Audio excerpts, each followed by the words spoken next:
welcome back to our podcast. I'm the Disturbed Southern Belle. And I'm the gentleman. We're continuing our series on some of the dark stories of old Hollywood and some of the actors involved in these stories. And on this episode, we're going to be talking about the platinum bombshell, Jean Harlow. So, Jean Harlow had one of the strangest trajectories to superstardom in Hollywood history. For one thing, she wasn't in it for the money because she was already a millionaire before she even started in Hollywood. So, that's very odd. It is weird. That's not normal by any standard. Usually people become stars to get fame. Exactly. Or to get rich. To get the richness. Exactly.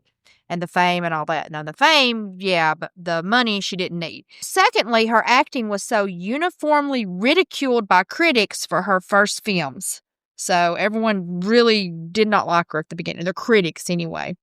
Yet somehow Harlow rose to the top and made over 30 feature films, all before her tragic passing at the age of 26. So that's a lot of movies in just a short amount of time. It is. This platinum blonde had one of the most fascinating stories in Hollywood. So, Harlow's mother, Jean Harlow, was still a minor when she married Montclair Carpenter. It was Jean's father who had arranged the marriage, and she wasn't happy about it. When she had a baby girl on March 3rd, 1911, she decided to pour all of her love into the care of the baby. She had no idea how famous her little girl would become. Jean Carpenter named her baby Harlene Harlow Carpenter, but everyone just called her Baby. In fact, Harlow didn't know her own name until she went to Miss Barstow's finishing school for girls. When the staff and students started addressing her as Harlene, she finally figured out that her real name wasn't Baby. So that's slightly kind of sad comical. As well as being comical. It is, exactly. When Mom and Dad's marriage ended, Harlow and her mother ended up in Illinois. While attending the Ferry Hall School, Harlow met Charles Fremont McGrew III. The long name may give you a hint about his family's wealth. They had a fortune, and Harlow was soon engaged to Chuck, as they called him. When they walked down the aisle in 1927, McGrew was about to inherit his portion of the family fortune. But McGrew saw something strange about Harlow's relationship with her mother. Harlow's husband had the money to do whatever he wanted, and what he wanted was to get his 16-year-old wife away from her mother. 2 months after the wedding, Harlow and McGrew moved to Beverly Hills, California. They were young and extremely wealthy, and they were going to have the time of their lives. Harlow was still a teenager, but she could already say goodbye to ever needing a job. She and her husband began the life of hard-drinking socialites. One of Harlow's friends was an aspiring actor, and she bet Harlow that she was too shy to go on a movie audition. Harlow went, and not wanting to give her true identity, she signed her maiden name, Jean Harlow. A star was about to be born. Harlow was soon getting offers to appear as an extra for a small fee. Even though she didn't need the money, she accepted. Pushing her forward was her mom, who had since remarried and moved to Los Angeles to be closer to her daughter. The one person who didn't support her hobby of being an actress was her husband. As you can imagine, this put her marriage in serious trouble. Harlow and McGrew soon separated, and Harlow continued working in films. In 1929, she got her first speaking role, and this was The Saturday Night Kid, and the star was Clara Bow. Grow must have realized that her interest in working as an actress was not going away, so he did, and the two divorced in 1929. Harlow could now focus exclusively on her career. Later that same year, she came to the attention of millionaire and filmmaker Howard Hughes, which a lot of people know he was a little weird. Yeah. But anyway, Howard Hughes was in a dilemma. He wanted his new film to be a talkie, but his leading actress had a thick Norwegian accent. Hughes gave Harlow a screen test, and she was hired as a replacement. This would be her first big role. Hughes' film was Hell's Angels, and its premiere was a star-studded affair, including appearances by luminaries such as Charlie Chaplin, Cecil B. DeMille, and Gloria Swanson, which were all big names and are still names that are known today in the right circles and people who keep up with that sort of thing for us. The media heaped praise on Hughes' filming of the aircraft scenes. Unfortunately, Harlow's acting didn't get the same positive reception. Harlow and her co-stars didn't feel any warmth from critics. One said that when Harlow was on the screen, the picture is at most a mediocre piece of work. So they were really not very kind, as you can, don't sound like it. But then again, you know how some critics are. Some like to crap on everything. Right. That just seems to be the only thing they can do. Another critic knew the truth, and he said it didn't matter if she couldn't act. Nobody's ever starved possessing what she's got. So, her looks and all that, Right. charisma, I suppose, that star factor. The film made $2.5 million, but it cost Hughes $2.8 million to make. Although, ironically enough, a $2.5 million, I mean, even though it lost money, it's not a small amount of money back in those days. I mean, it was, fair. If Hugh was angry at Harlow, he showed it in an unusual way. Everyone seemed to know that Harlow and Hughes had started a romantic affair, and it became so well known that in 1977, the story of their relationship got its own movie. We can only hope that the affair was better received than this clunker of a picture. With Hughes as her unofficial boyfriend, Harlow continued with her career. Strangely, after the success of Hughes' film, Harlow still struggled. She got a role in City Lights starring Charlie Chaplin, so that would have been a big role for her too, because we know how big he was in those days. To her utter humiliation, she was an uncredited extra. This was after being in one of the biggest hits of the year. Hughes saw that she was struggling and had an idea that would help ignite her career. So in 1931, he started loaning out Harlow to other studios, which was something that actually happened quite a lot back then to help boost, different studios, also, build The a reputation. reputation and get those favors and things like that. Right. So her next films were The Secret Six, The Iron Man, and The Public Enemy. And all did well with the critics and the box office. Where they didn't do well was on her reputation. Critics were now openly mocking her skill as an actress. One good thing did come out of The Secret Six. She made a friend who also had a bright future. One of Harlow's Secret Six co-stars was an up-and-coming actor known as Clark Gable. So I'm sure he's, not very well heard of. People probably never even heard his name, but back then, he was up and coming anyway. Not like he went on to star in one of the most prominent roles in film history. Yeah, definitely. Gone with the Wind and all, just that, not to mention other, but still. So the two were both so new at this business that they kept asking each other how they were between takes. No one knew at the time, but these two would have a fabulous future together. But before this fabulous future, Harlow would come face to face with some not so nice things about Hollywood, which no one's ever heard of. I mean, Hollywood's always known to be so gentle and kind to everyone. Oh, absolutely.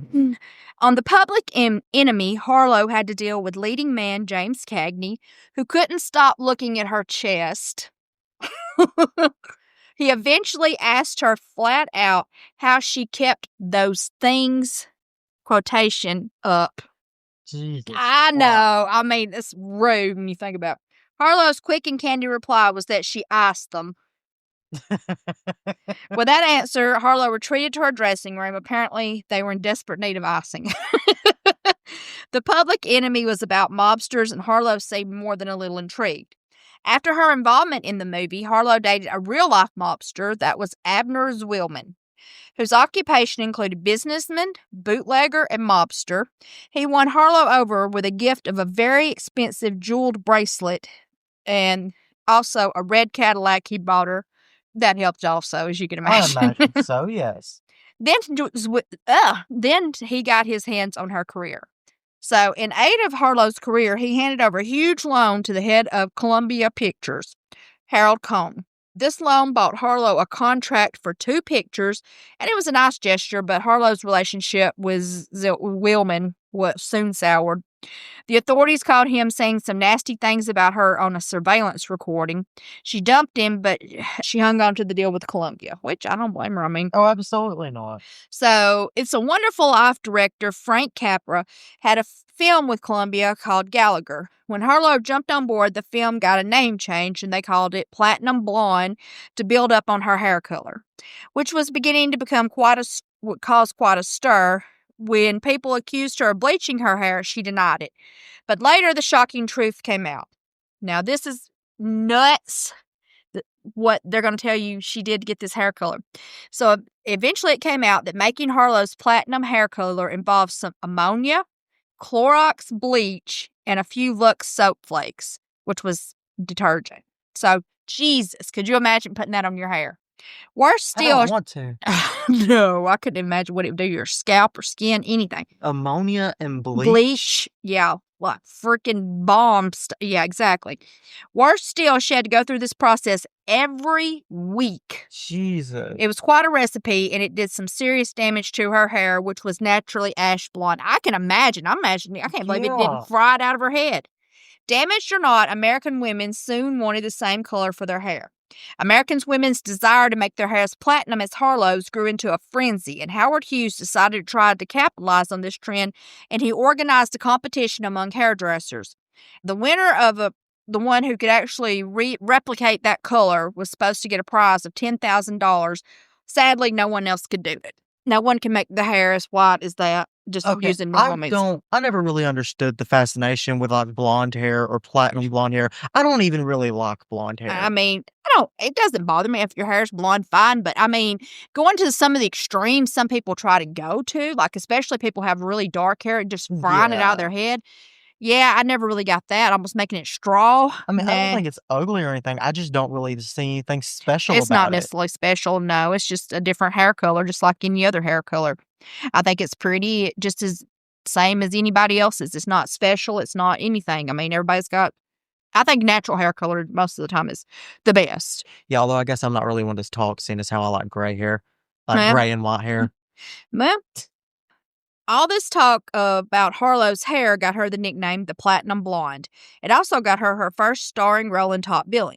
This was the film Three Wise Girls. In addition to top billing, she got something else. She was finally able to play a quote-unquote good girl.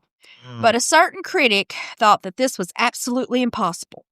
In a review for Three Wise Girls, a critic at Variety pointed out that Harlow could certainly not act like a good girl. The problem was her body. Sure. Yeah. The critic said that Harlow's contours and manner of displaying them didn't allow her to pull off playing the good girl. So, sure. If the public wanted her to be bad, Harlow was ready to give them what they wanted. Back when she was loaned to MGM, she met Paul Byrne. Now, Byrne wanted to borrow Harlow from the Hughes for an MGM film called The Beast of the City. This film got a reputation for its over-the-top ending where an elaborate shootout begins. In the end, everyone, including Harlow, who played a character named Daisy, lay lifeless on the floor. The film may have had a downer of an ending, but it was the beginning of something great for her. Once the film was in the can, so to speak, Byrne wanted to take Harlow on a tour of the East Coast. This tour was crazily successful, and even though Harlow was still not getting great reviews for acting, people had become desperate to catch a glimpse of her. With audiences clamoring to lay their eyes on the Platinum Blonde, Byrne extended the tour from 10 to 16 weeks, but it wasn't just audiences that wanted a piece of it. Turned out that Byrne also had romantic feelings for Harlow, and he had something that gave him an edge over the competition. He actually believed in her acting ability. Before long, Harlow and Byrne, of course, were dating, and he was also helping her with her career. He wanted to move Harlow into MGM, but there was a major problem. The head of MGM at that time was Louis B. Mayer, and Byrne went directly to him to plead the case for Harlow. Mayer, however, had a problem with the Platinum Blonde. He said that MGM's leading actresses were elegant, which he thought Harlow was definitely not. Luckily, Byrne wasn't the type of guy to give up so easily, and he had a plan B. So Mayer's number 2 man was Irving Thalberg, and Byrne decided to get him to accept Harlow. After some begging and pleading, Thalberg relented, and on her 21st birthday, Harlow joined MGM. MGM bought her contract from Hughes and hoped that she could bring them enough income to cover the money that they had paid. Right. The first thing that MGM did was change a vital part of Harlow. Her most recognizable trait was her gorgeous platinum hair. Well, MGM stuck a wig on her and put her in Red-Headed Woman. Her first line in the film was the definition of tongue-in-cheek. It's, "So gentlemen prefer blondes, do they?" Which sounds like a joke, because Red-Headed Woman was a huge success, and some say it was her first crack at actual acting. So, unfortunately, this film was going to see some trouble. The censors had some problems with it.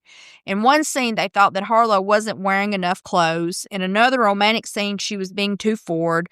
The director had to allow for 17 specific cuts from the film. And ironically, audiences still complained about the lack of morals in Red-Headed Woman. So, my God, right? And truthfully, by today's standards, it was probably horribly tame. Probably. None of this mattered as Red-Headed Woman let MGM know that they had a real star on their hands. MGM must have felt lucky when they paired Harlow with the word red because her next film was Red Dust. Harlow met Clark Gable back in 1931, The Secret Six, and now the studio was pairing on The Secret Six, and now the studio was pairing them again in Red Dust. Both actors had had quite the year and were now enjoying a certain amount of fame. Well, their fame was about to become infamous. There's a suggestive scene in Red Dust where Harlow takes a bath in a rain barrel while Gable pulls on her hair. The story goes that at one point during filming, a totally topless Harlow stood up and bared her chest to the cameras. When she did it, she announced that it was a gift for the boys in the lab. Jesus. Sadly, not everything on the film had a great punchline. A few months before starting work on Red Dust, Harlow and Byrne had tied the knot. While she was filming the movie, she got the worst news imaginable. Authorities had found Byrne's lifeless body in their home. Losing her husband was bad enough, but things were about to get much, much worse. One of the first things that authorities did was accuse her of doing in her own husband, so they accused her of killing him. Right. When Mayer got wind of this, he planned to replace Harlow on Red Dust with Tallulah Bankhead. When audiences heard about this plan, they got a chance to voice their opinion, and they certainly were not amused. Around the same time, authorities dropped Harlow as a suspect and announced that they thought that Byrne had taken his own life. An audience poll indicated that they wanted Harlow to stay on Red Dust, and Mayer saw the sympathy that Harlow was getting, so he kept her on and put pressure on the director to finish the film as quickly as possible. Mayer looked at his grieving widow and, of course, saw dollar signs. Of course. Of course, Red Dust couldn't go ahead without Harlow on set, but she was busy grieving the loss of her husband. In true Hollywood fashion, Harlow had only took 10 measly days off from filming. As a form of respect for the grieving widow, when Harlow returned to the set, her dresses had high necklines. As it turned out, Harlow really hadn't needed much time to grieve. Fans seemed to grieve for Harlow's loss longer than she did. She soon began an affair with professional boxer Max Baer, who already had a wife. The two were on a trial separation, but that soon turned into a divorce. Baer's wife, actress Dorothy Dunbar, named Harlow as the main reason for the end of her marriage. This was just the first of her problems with Baer. The second problem Harlow had with Baer was that she got pregnant with his child. She started an even worse scandal when she decided to end the pregnancy. MGM and Mayer had had enough. They were going to straighten out Harlow's life whether she wanted them to or not. MGM decided that Harlow needed to clean up her image. What she needed to clean up her image was a new husband. So they chose the cinematographer from Red Dust to stand in as her husband. The good news was that Harlow and Harold Rawson were friends. The bad news were they were most likely not at all in love. They walked down the aisle on September 17th, 1933. This marriage was heading for disaster right out of the gate, as you can imagine, considering it was planned and thrown together, and they were just They kind had of no chemistry at all, exactly, really. more or less. Romantically, I mean. There you go. While Harlow hung on to her new husband, she paired with Clark Gable again in the movie Hold Your Man. This film made MGM a 400% profit. Harlow was now one of MGM's most profitable assets, and she was soon ready for the next hurdle. They wanted to see if she could carry a film without a notable leading man. This could be the end of her career, or it could rocket her to start, Right. After appearing in the ensemble film Dinner at 8, Harlow was ready to go out on a limb. The title of the film was Bombshell, and she had to carry it all by herself. This film is a satire of Clara Bow's life, and Harlow got rave reviews from critics, but there was trouble on the horizon for Harlow and her career. Her next film with MGM was Born to be Kissed, but the title never hit the screens. MGM knew that Hays Code was about to take effect. This was a code that censored the morally questionable content of films, and MGM changed the title to The Girl from Missouri and tried to make Harlow's presence a little less titillating. Right. Right. In spite of the Hays Code, the provocative Harlow continued to be a huge success. The Depression also couldn't stop her fans from lining up to see her in films. One thing that didn't last was her third marriage, which, shocker, right? Yeah, really, though. Remember, this was a marriage of convenience arranged by the studio, and so it was no surprise that it didn't last. Not really. No, I'm shocked it, Shocked it went on for as long as it did. Yeah, and they even went through it. Next up for Harlow was actor William Powell, which just goes to show you how much real power, especially back in those days, they had over their actors. People just don't realize how much they made them do a lot of things. Of course, because publicity is everything. Exactly, and it was huge back in those days. And I'm not saying it doesn't still go on today. I'm sure it does, but back then it was crazy, the stuff. Just some of the stories that we've covered, the stuff that they had their actors and actresses doing, and they don't care. The studio got its meddling hands in this relationship as well. Once Harlow was romantically linked to Powell, MGM heartlessly removed Joan Crawford from 1935's Reckless and put Harlow opposite her boyfriend. Of course, they did this to make more money from ticket sales. Problems arose when Harlow read the script. She had a very good and personal reason to say no to Reckless. Harlow was less likely shocked that the story behind Reckless clearly imitated the tragedy she had personally lived through when her husband took his own life. Strangely enough, the film actually took its plot from a different true story. In the end, Powell convinced Harlow to accept the role to avoid getting suspension from MGM. Yeah. Harlow and Powell made their sparks fly on film, but their private life was looking like a real dud. They had been dating for some time before they announced their engagement. Then the engagement also seemed to last forever. People were starting to wonder if they'd ever walk down the aisle. Sadly, it never happened, and Harlow found herself pregnant, and Powell refused to marry her. The studio stepped in and set up a termination of her second pregnancy. After that, Harlow would soon be back in the hospital. In March 1937, she began to work on Saratoga with Clark Gable. Well, she would have started working if she hadn't gotten sepsis from having her wisdom teeth removed. When she did eventually get to the set, she complained of feeling ill. The studio didn't take her complaint seriously, and filming continued. This was the beginning of the end for her. When she started feeling ill again, she returned to her ex-boyfriend, Powell, to help her get off the set. He picked her up, took her home, and called for a doctor who didn't work for the studio. The doctor thought it was an inflamed gallbladder, and the doctor who gave them a third opinion has some devastating news for Harlow. She was suffering from kidney failure, and it was life-threatening. They rushed her to Good Samaritan Hospital in L.A., where she went into a coma and passed the next day. She was just 26 years old. And ironically enough, she was on the set, and they told her, yeah, screw you, just keep working. Yeah. I mean, it's not funny, but it is. Because, that just shows you how much they really care. MGM quickly started looking for a replacement for her in Saratoga, and that's probably all they cared about anyway. Probably. But the public outcry made them stop. They had to take an extraordinary step to keep Harlow in the picture. They saw how audiences were desperate to see her last film. They managed to finish it using 3 different doubles and released it just months after Harlow's passing. Moviegoers showed their love by seeing the film in droves, making it her most successful film and the year's biggest moneymaker, which is kind of sad, that it is very sad. It's her biggest, no, not all. Now, all that was left was her legacy. Feminist Camille Paglia insists that Harlow was the inspiration for the idea that blondes have more fun. She definitely had an effect on Marilyn Monroe, who held Harlow up as an idol when she was a child. And let's not forget Madonna, who, in addition to copying many of her looks, brought the name of Harlow to a new league of fans in the iconic song Vogue.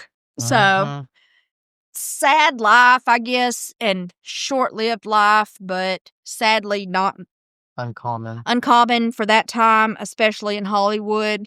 And it's just really sad how very little they did care about their actresses. All they really cared about was making money, but that's not shocking either. But anyway, we do hope you enjoyed that segment. Don't forget to like, follow, and subscribe, and don't forget to stay disturbed.